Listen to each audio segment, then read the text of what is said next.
In this video, we will learn how to initialize array by iteration in Java. In main function, I will create an array of 10 elements.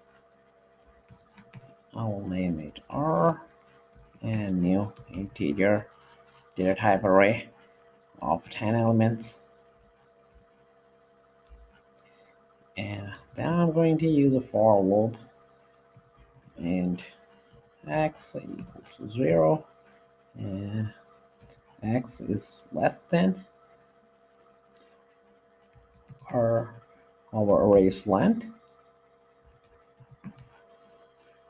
and then I will increment index number,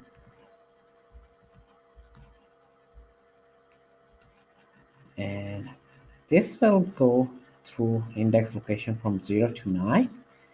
Uh, the number of element will be 10 and the index start of array from 0. So I'm not going to set the value of each element. So I'm just going to do over here is array and square brackets, and inside it index.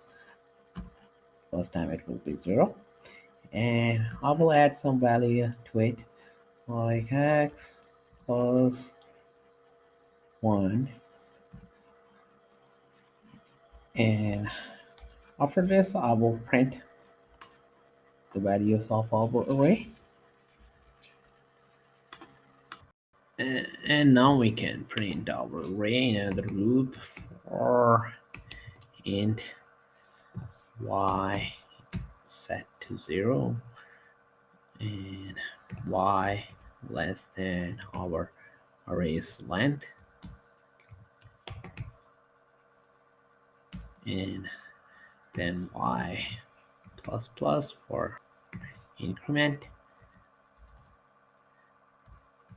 the array index, and can use system dot out dot print line to print our array element array and pass in the index. And just need to save and run this program.